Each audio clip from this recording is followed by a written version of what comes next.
Welcome to Sip, Sell, Repeat, the real estate podcast for women who know success is best served with a great cup of coffee or a well-earned glass of wine.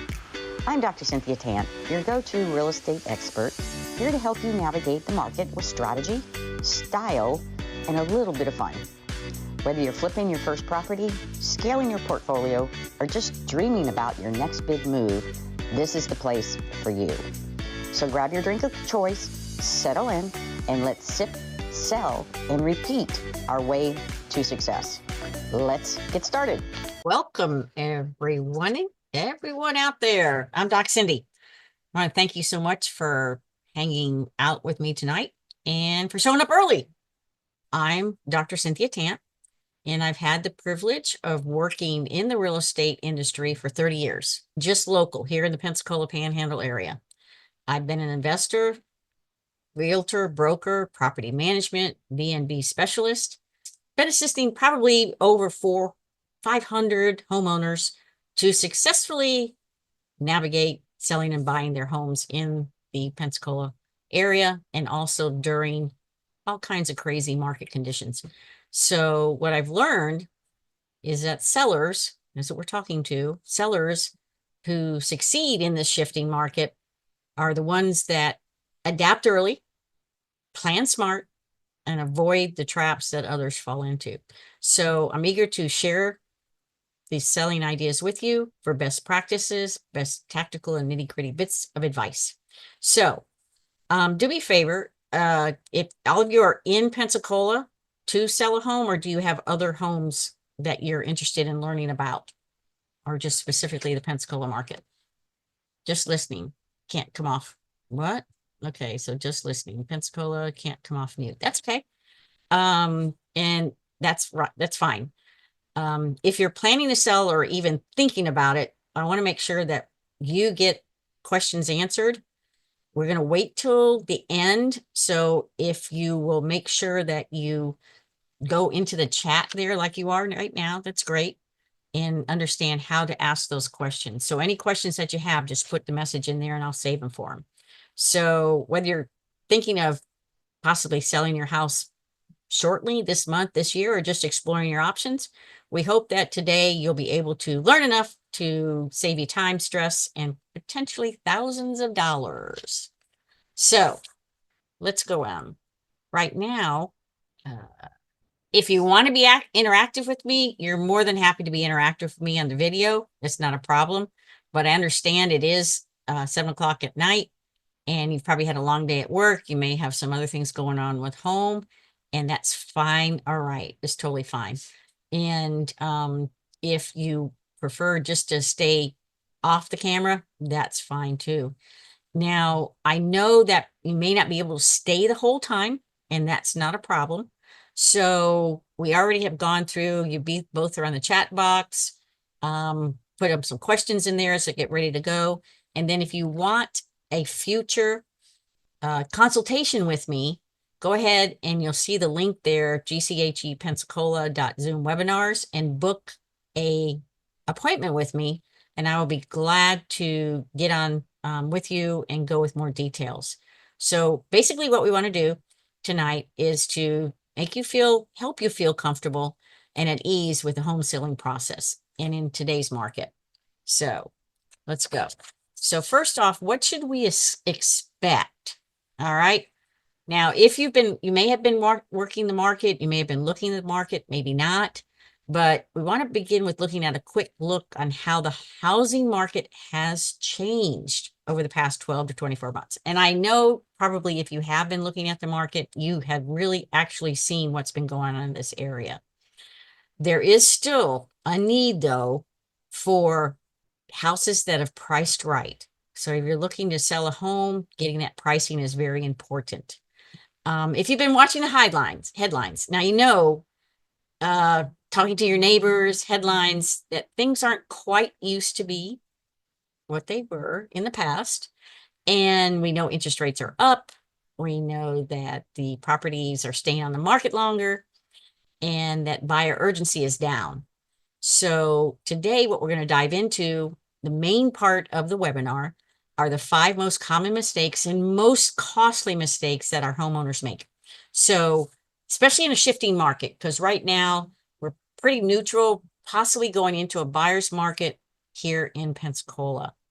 I want to walk through each one of the steps as to the top mistakes and give some examples and some solutions. And then at the end, we're going to end up going through a live question and answer session so that we can, hopefully I'll be able to answer some questions that you have about the whole process. At this point in time, I'm going to take some notes. I'll be glad to share some information at the end with you also. So let's look at this real quick. What is in today's changing market?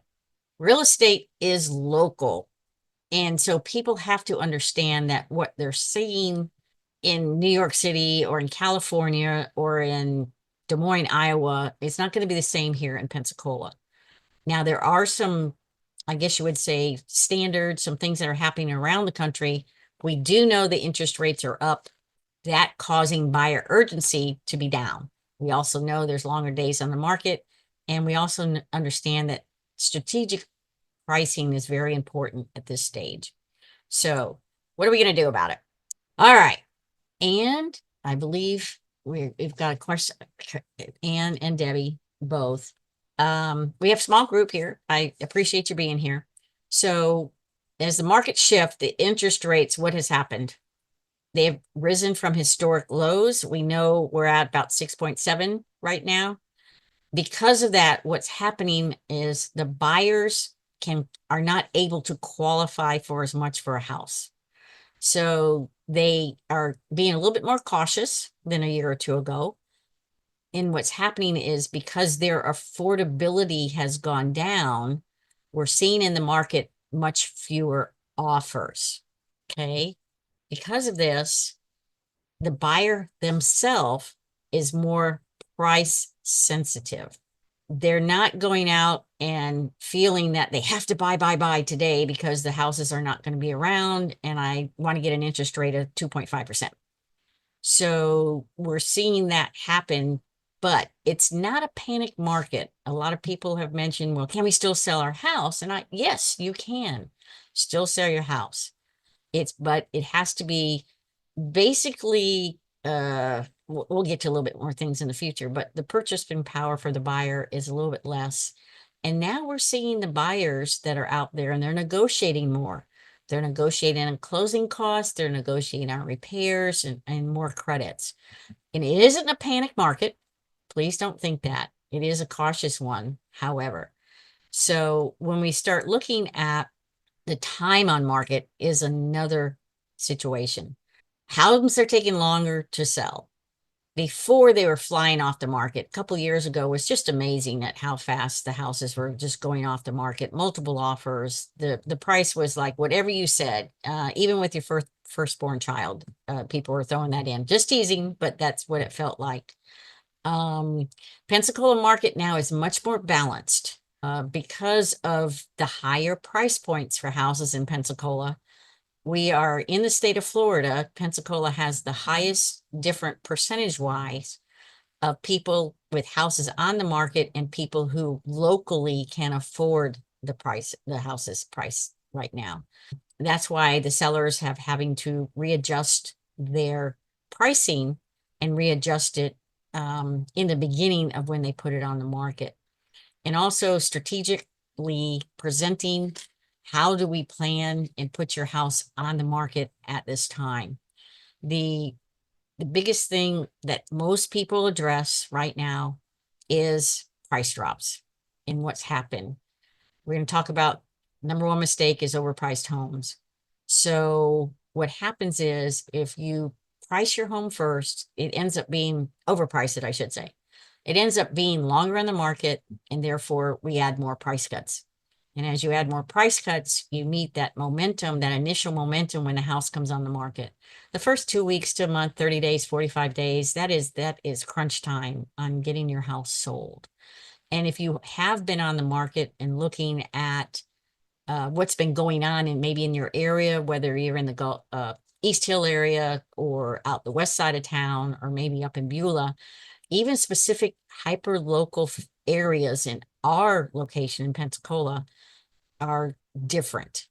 So when this price drops and all that happens, the bottom line is you can sell your house successfully in today's market, but we got to make sure that the property is prepared right, it's realistically priced, and that it's marketed with intention. So we go after the right buyer.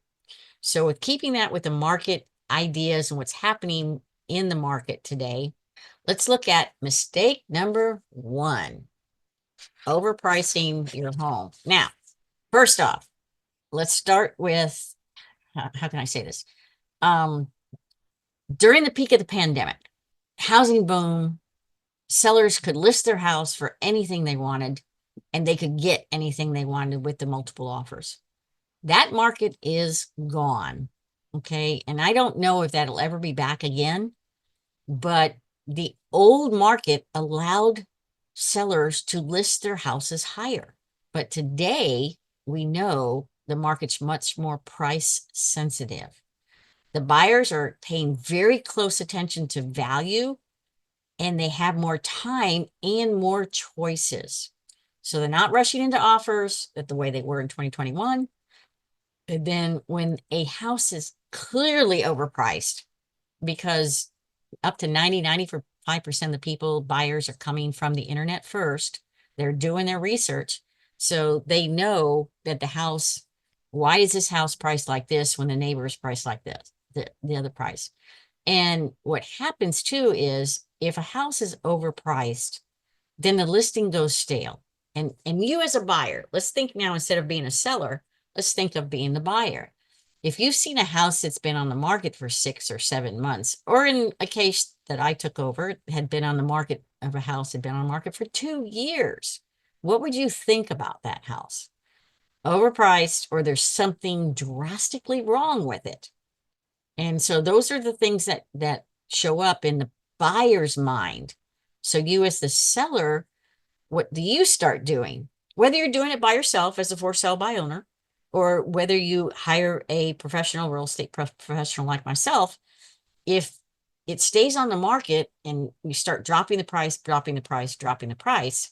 if you had probably priced it right in the beginning, it wouldn't have been on the market that long. And then the consumer, the buyer, wouldn't be worried about what's wrong with it. So sometimes by reducing that price over and over again, and a lot of people, they go, well, it's a very common occurrence with me is, well, I know we should list it at 380, but let's put it on the market at 400. And then the buyer can, I know they're going to offer less and we can negotiate. So common misconception is that that person who is looking and would be a great buyer for your property in the 360 to 380 range is not going to go to 400. So you've limited the amount of buyers out there for you. And it also is a situation where, okay, if I can't get the 400 and we don't have anybody coming to look at the house, we've already missed our opportunity. So in the Pensacola market, here's what's happened between 2021 and 2025. Back in 2021, 2022 started to go down. The average days on market was approximately 40 days. Now, what that reflects is that it's a very highly competitive seller's market. Houses were selling quickly. Craziness. Just kind of back in 2004, 2005 era. 2025, though, as of April 2025, most recent stats that we could come up with, the average days on market are almost double, or 79. So what does that mean? That means that there's a shift towards a more balanced or neutral market with a tendency to probably going into a buyer's market. And we haven't seen a buyer's market in a very, very long time. So it's kind of new to people that are new in the real estate market also. So just to let you know, if you'd like to schedule and book a consultation with me, let's chat. You can see right here the HTTP link that allows me to book it with the webinar here, and I'll be glad to share more information with you.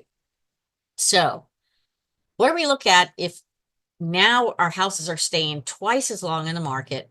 What do you have to do, or I have to do as your professional, so that I can get what you're looking for, what we have said or agreed to price in that time period? How do we do that? So when we go to price right, all right, the thing that we want to do, and don't get me caught, start talking about Zillow, but when we're talking about pricing right, we use local recent sales.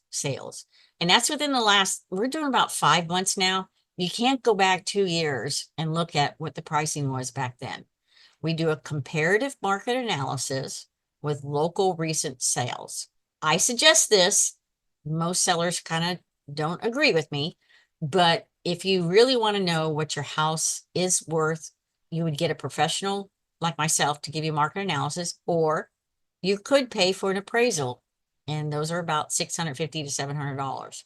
Sometimes it's very worth it to do that if you've got a very unique house that there's not a lot of comparables to, because that makes it a little bit tougher, but that's done by a professional appraiser.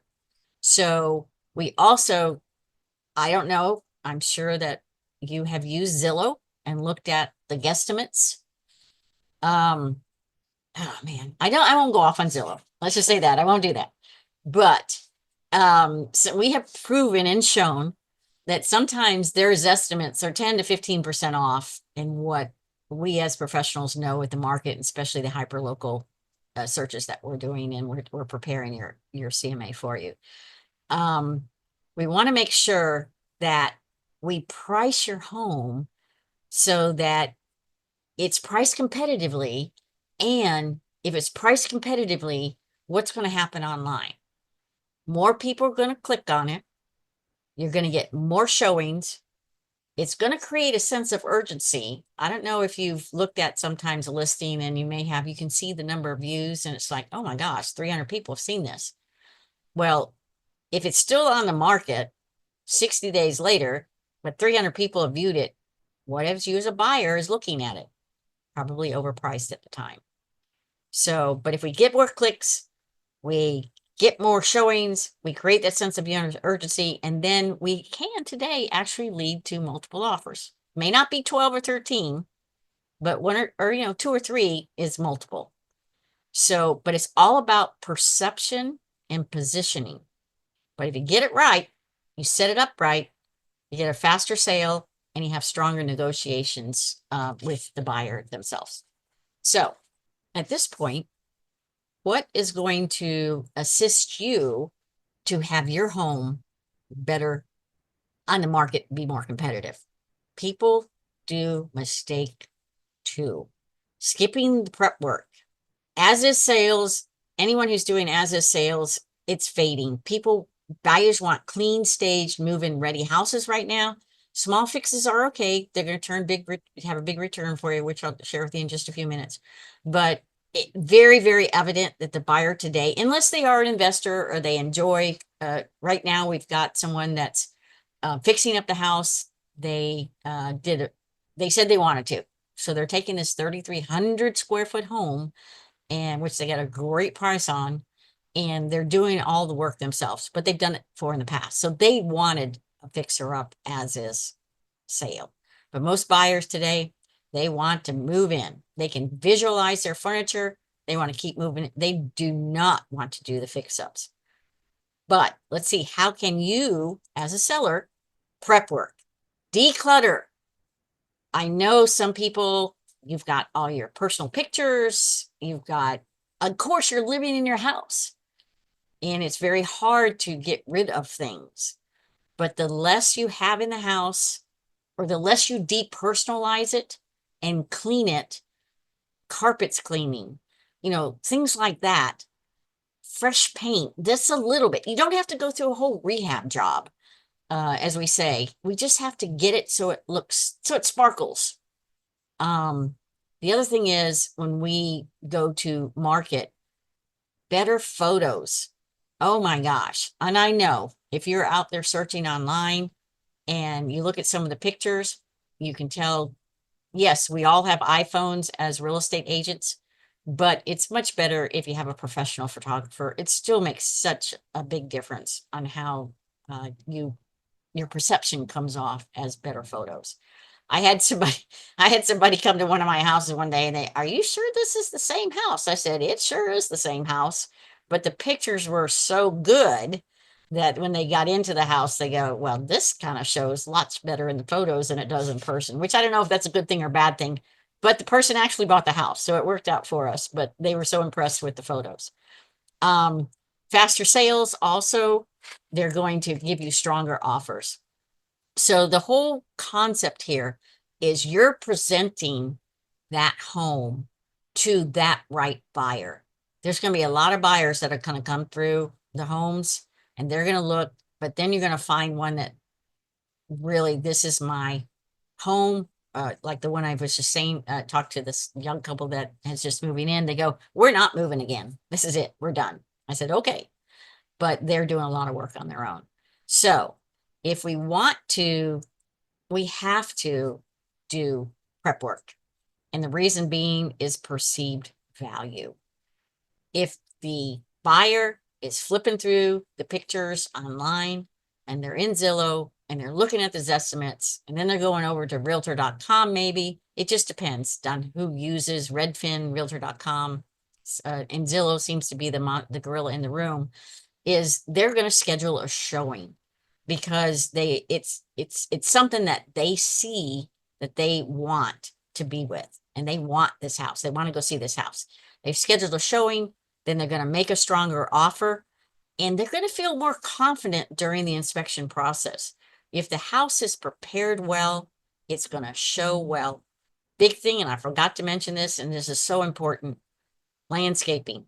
That first drive up, and I have been on situations where the buyer, when we drive into the driveway, I get out of my car, they lean out the window and say, yeah, we can move on. I said, are you sure? Yep. Just from the outside. So perceived value is very important. And again, not a big rehab, remodel, landscaping, all that. It's just get the weeds out, cut the yard, have a few flowers and some plants. Let's show them some value because that's what they're going to be looking at. All right. I think the two mistakes you probably would agree with me, and I hope you do. Mistake number 3 is a weak marketing strategy. Now, because everybody in the world is online right now and everybody's trying to show their house in the best way they can, we have to look at what may be weak with those 95% buyers that are starting online. What did we say already? Bad photos. If you have bad photos, listings are going to lose attention. It's just, if you're not out there marketing with good photos, you're killing yourself. Also, digital exposure for the MLS is essential. The MLS, the way that operates, which is the multiple listing service for all realtors around the country, lists all the properties through our association online. When it goes into the multiple listing service or MLS to start with, it then gets distributed to all of these other directories, Zillow, realtor.com, etc., or just Google. So if you were to sell your house, or if you know someone who's selling their house, if you just put their address in the Google search bar, you will find, once it goes on market, you will find that that house is marketed by other realtors also. We call it IDX, or Internet Data Exchange, basically, so that we share our listings with everybody. And therefore, we get more exposure. But that exposure, if you don't have a process or a marketing routine, is not going to be effective for you. So what are we looking at? And again, I kind of just went over it before, but professional photographer, if you need to use a drone, if you see behind me the nice house on Pensacola Beach behind me, that would be a property that you would have a drone. We did a virtual tour in that. Oh my gosh, it was about 15 years ago when we did this. And I mean, the pictures were just amazing. with that. And once we also have a strong MLS presence, which directs it to all of the other directories, and then social media campaign. Ugh. Okay, here we go. I'm not a TikTok person that's going to be out there telling us to go in my bathing suit, for absolutely not, to share with them information. But I do have a social presence as a real estate professional on Facebook, Instagram, uh, what do we call YouTube? And again, I have a very young assistant who does all that for me. So we target with social media campaigns. We do open houses. We've been very successful with open houses. We do email campaigns, but we also, when we list your house, if you get ready to sell it, we actually send out postcards to your neighbors, which results in very interesting postcards go out, open house happens. And of course, if you know your neighbors might want to see your house or something like that. But we always get some really good discussion about the house and pricing and then everything. But we target social, for example, East Hill. I'll just use East Hill as an example, or North Hill, historic area, downtown.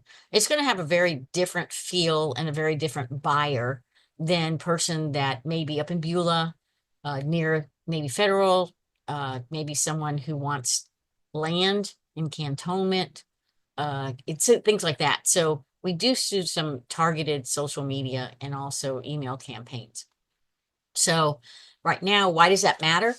The better we have in our marketing campaign, the more exposure. The more exposure gets more showings. The more showings gets more offers. And we demand and we want to make sure that we have a perceived value. So if you're interested and you'd like to know what my 30-day marketing plan, you can send me an email, cindy@movetofla.com, or better yet, book a strategy session with me.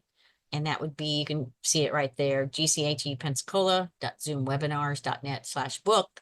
And I'll be glad to share with you. And this is what I do as a professional when I come to your home. Now, a lot of sellers need to understand too, and as you're going to be interviewing real estate professionals, hopefully. And when you interview them, there's a lot of things that you should ask, which I will help you with that, even if you don't interview with me. And so the other thing is, I'm also interviewing you. There have been times that I have not chose to sell a person's house, and that has been my decision. So when I sit down with you, I start and I show you my 30-day marketing plan. This is what I'm going to do in the first 30 days to market your house. And again, if you don't want an open house, that's okay. But I'm very, very good with open houses. So that's what we would do with marketing. Okay, mistake number 4, poor negotiating. Now, negotiations are not just price. That's what you have to understand. There's a lot of terms. The real estate process is very detailed. And if you don't have someone on your side negotiating, or you may not have the negotiating skills, we want to make sure that it's not just price. There's terms. What could those terms be? Those terms could be a closing date, the amount and type of the buyer financing that we're looking at. It could be inspection period times, what types of repairs, seller concessions. Are you as a seller willing to offer, especially VA buyers, some closing cost assistance? Is there a survey already available? Even who pays for the title? So there's a lot of things that could happen. And the biggest thing that we face, and I totally understand this, some people may have not sold or bought a house in 20 or 30 years. And you have an emotional connection to the house. It may have been a parent's house. It may have been your house. We see a lot of people now who have homes that they're trying to sell for their parents, or they've been inherited from a family member. And so there's a lot of emotion tied up in that. But if we market on emotion and sell on emotion, it's going to be a lot harder for the house than if we do data-driven strategy. That means that's going to give you better results. It's based on numbers. So let's think about negotiating with emotion. First off, you may, and I know this is really hard. Maybe you list your house at 400, let's say 300,000, and somebody comes in and offers you 250. And you as a seller are going, what? So you basically just say, I'm not even going to consider it and don't even counter. Well, how do you know that the buyer was just doing that to see what, with their, if it's a FSBO, for sale by owner, then that's a different story because you're dealing directly with the buyer. But if they have a real estate agent and you're so tied up in the emotional content, I can't even deal with it. Don't, just pass this on. Bad, bad, bad. Or delay communication. If the real estate agent who has the listing can't get the other buyer's agent to respond, maybe it is because that not the buyer's agent, what I'm saying, the seller, the listing agent can't get the seller to respond, then what is that telling the buyer? That you don't want to work with them? Or insisting on terms that aren't realistic. In today's market, there's some things that, we got to look at because of what's going on around you. Or you accept less favorable terms because now you panicked. Or it comes up to the point where you say, well, I'm just going to go ahead and get it off my chest. I just want to get rid of it. That's all emotion. What we do is we negotiate with data. We understand what is the current buyer expecting. They want to move in ready, sparkle house. Okay. What are your priorities? Okay. We've already sat down and we've identified what your priorities are. Was it pricing, timing, fewer repairs, things like that? We're also going to be flexible when it makes sense. Now let's think about this. And this happened to me. Listed a house, put the sign in the yard, literally that day in the afternoon, listed the house for the owners, knew them very well. My brother goes, puts the sign in the yard. That night, the neighbor around the corner comes over and makes a full price offer, pays off closing costs. Well, you as the seller, you're getting ready to pay me quite substantial amount, and it only lasted less than 12 hours. So that kind of goes, oh my gosh, what just happened? They didn't tell their neighbors that they were even selling their house. And so being flexible when it makes sense, negotiating, if someone's just now put an offer on the market, it's only been on the market for a day, maybe two, and they want you to drop the price by 50,000. Well, that's probably not going to be feasible. But if house has been on the market a longer period of time and they're asking for that, maybe we need to negotiate. We also need to know when to push and when to say on that compromise. So on strategy for negotiation, that's what we're here for. And there's tons of negotiations. We got to know the value. We need to stay professional.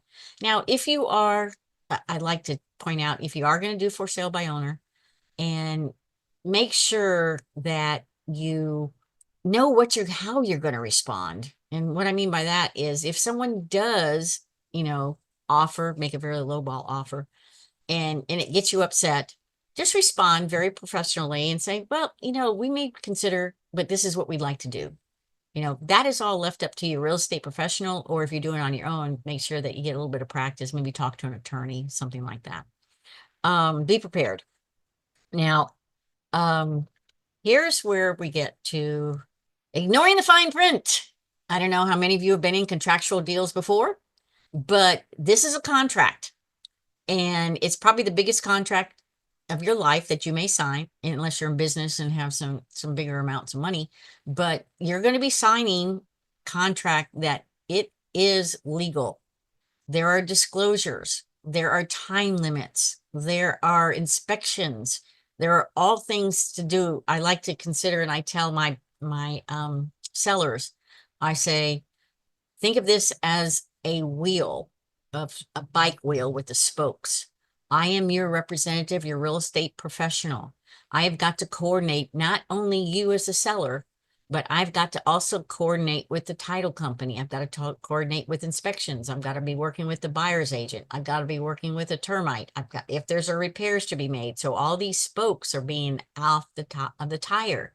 So I have had the experience, or another real estate professional has had that experience to make sure that we know the contracts inside and out, and we explain those to you. And please, please, please, please, please, and I will come back with this, is I had someone wanted me to help them sell their house, and they had just purchased solar panels. So I'm not going to go into the great detail about solar panels, but they got really hosed $82,000 of solar panels that were going to be 25 years, and they were going to be leased. So after 25 years, they didn't even own those solar panels.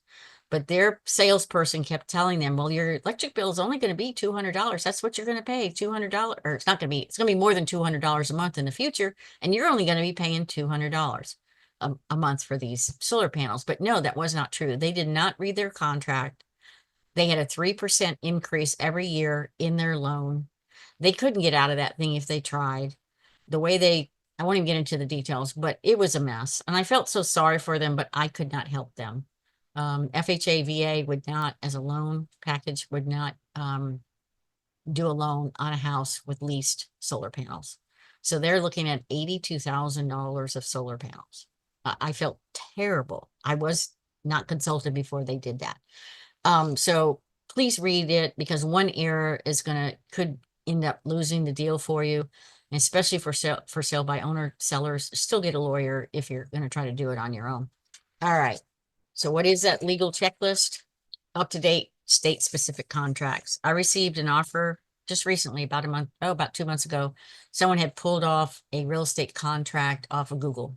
I think it was probably ChatGPT generated, AI, as everyone's doing these days. And they presented an offer to us. And I said, okay, I have the offer here. And I said, I will accept it and I will present it to my seller. My best advice to them was that we would counter back on a state approved contract, because half of what they had left out of their contract that they got off of Google would have put them in jeopardy for the purchase of the house. So they didn't have a realtor because they were going to do it on their own, and that's fine. So they said, well, you can deduct your compensation from the price since we're going to do it all on our own. That did not work out. Let's just say that. Was very helpful with the young people. I said, please, you do need some type of representation, even if you go to a lawyer. Nope, they were going to do it on their own. So we did not accept that offer. It was a very low ball offer, and we just moved on. But their legal checklist, make sure you understand everything, document everything in writing. And if you're going to do it on your own, please get some kind of legal advice, because you could be really in trouble later on down the road if you haven't crossed all your T's and dotted all your I's. And everything that's in writing is what's going to come up in front of a judge if you have to go into any other legal details. And it does happen. This is when first year I was in real estate.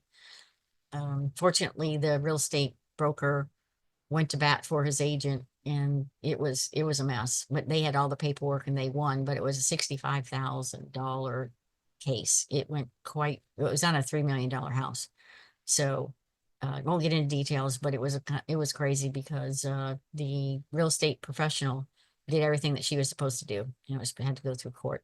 So let's get off of this nasty stuff on legal checklists and everything else. All right, let's go recap. Final tips. First off, hopefully you have heard enough here today that you are interested in and would be interested in setting an appointment with me. But let's just briefly go through what we have. We know we have to price it smartly. If you're off on your pricing, the house can sit on the market, or if you reduce the prices, we already know the buyers are going to say, what's wrong with the house? Prep your home. I will tell you over and over again that the better your house looks, first impressions, the better off and the higher offer you're going to get. Remember, we're in a different buyer's market right now.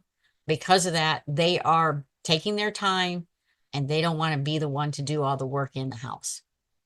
Market like a pro. There's so many ways to market your house today, but you got to get out on the internet. We've got to do social media to really promote your house for the buyer for your house. Negotiations. If you haven't done a lot of negotiations and you are doing a for sale by owner on your own, just be careful. Have yourself some legal advice, and that's what we cover, the legal details. There's just too much out there right now for you to worry about. Also, all the legal things that could come back to bite you, and they may. You just never know. So, what's the bottom line here? Hold on, let me get this going right here. So, in bottom line is be prepared, flexible, and informed.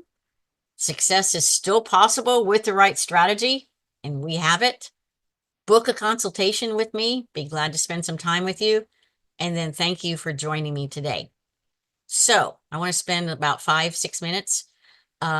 You ask some questions. If you want to push the little button down below and ask me a question. And I do have a seller's workbook I'd be glad to share with you. So you can also send that to cindy@movetofla.com. And best thing would be to book a home strategy call with me. And so I can open this up, I believe. What's the most important portion of the house you should prep if it came down to picking and choosing? All right, great question, Emma. Kitchens, they're the prime. Kitchens, the biggest thing that people go into, and today are your bathrooms. Kitchens and bathrooms, because if you've got any, and it would be depending on how you market this house too. If you have this amazing house that has this amazing kitchen, that's what we're going to market. So we want to make sure that we market that. Those are the first things to look at. Now, when you start looking at cabinets, or when we have other things like that, painting, I don't know. It just depends. Bathrooms, people like some certain types of bathrooms. Now, again, those would be the two I would focus on. And let's see, what else? Picking and choosing. And did you have any questions that we might be able to answer for you? If we have, oh, thanks. Call you next week. Hopefully scheduled time. Let's get together. And what part of Pensacola are you in? Be glad to work with you, come by, talk to you. Just go ahead and book an appointment. Be glad to do it. East Hill, great. I love East Hill. We just got one, just sold one a couple weeks ago in East Hill. And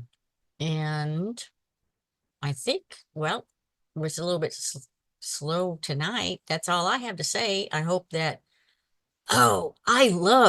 I have right now, I'm getting ready to do a renovation right now. My house is, oh my gosh, it's in North Hill. We're getting ready to do a big renovation here too in the office. And going from, it's going to be crazy. And the renovation is, this was, how old is this one? Yeah, 1880. Yeah.